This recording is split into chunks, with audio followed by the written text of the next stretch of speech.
ஒரு முக்கியமான விஷயம் என்ன தெரியுமா, எல்லா அரசியல் தலைவர்களும் போயிட்டு இந்த இந்த வீட்டுக்கு போய் பார்த்திருக்கிறாங்க, இதுக்கு வந்து கடும் கண்டனத்தை தெரிவிச்சிருக்கிறாங்க. ஆனா ஒருத்தர் மட்டும் இப்ப வரைக்கும் வாயே திறக்கல. அது யாருன்னு கண்டுபிடிக்க பார்க்கலாம். அவர் வேறுமே இல்லைங்க, உங்கள் விஜய். ஏன் இந்த ஆணவ கொலை எல்லாம் விஷயத்துல தலையிட மாட்டீங்களா சார்? ஏன் தலையிட மாட்டீங்க? ஏன் அந்த சமூகத்துல ஓட்டு போட மாட்டாங்கன்னு சொல்லிட்டு அந்த ஓட்டுக்காக வந்து இன்னும் குரல் கொடுக்காம இருக்கிறீங்க? இதுக்கு திமுகவை குறை சொல்ல முடியாது, அதனால போயிட்டு அரசியல் பண்ண முடியாது. இப்ப நம்ம போயிட்டு அங்க உள்ள போயிட்டு இவங்களுக்கு ஆறுதல் சொன்னா அந்த சமூகத்துல ஓட்டு போட மாட்டாங்க. சோ அதனால சைலண்டா இருக்கிறீங்க. அதானே sir Vijay sir? Vijay sir சொல்லுங்க சார். ஒரு ட்வீட்டையும் காணுமே சார். தெரிவிங்க சார், இந்த பையனுக்கு ஆதரவு தெரிவிங்க. இந்த பையன் என்ன தப்பு பண்ணிட்டான்? ஏன் வாயை திறக்க மாட்டீங்க? இவர் மட்டும் இல்ல, இவன் இருக்கிற கட்சிக்காரனுங்க எல்லாமே ட்வீட் போடுறானுங்க, போஸ்ட் போடுறானுங்க, கமெண்ட் போடுறானுங்க. எதுக்கு? இந்த பையனை திட்டி.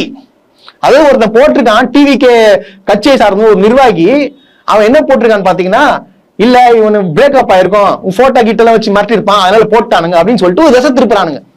அப்ப எந்த அளவுக்கு ஒரு எந்த அளவுக்கு கேவலமா இருக்கிறாங்க பாருங்க உங்க கட்சியில. ஒரு லவ் பண்ண ஒரு குற்றத்துக்காக, குற்றமா லவ் பண்றது குற்றமா? ரெண்டு பேரும் விரும்பிக்கிறாங்க, அதுக்காக ஒரு மிளகா பொடி போட்டு வெட்டி இருக்கிறானுங்க, கண்டம் துண்டு மாட்டி இருக்கிறாங்க.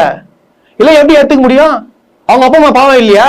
ஏன் சார் போங்க சார், போனீங்களே அஜித்துக்கு, அஜித் மரணத்துக்கு போயிட்டு அங்க போயிட்டு ஒரு சீன் ஒண்ணு போட்டீங்களா, வாங்க. ஏன் சார் இன்னும் ஒண்ணும் பேசாம இருக்கிறீங்க? அரசியலுக்காக நான் என்ன வேணா பண்ணுவேன்.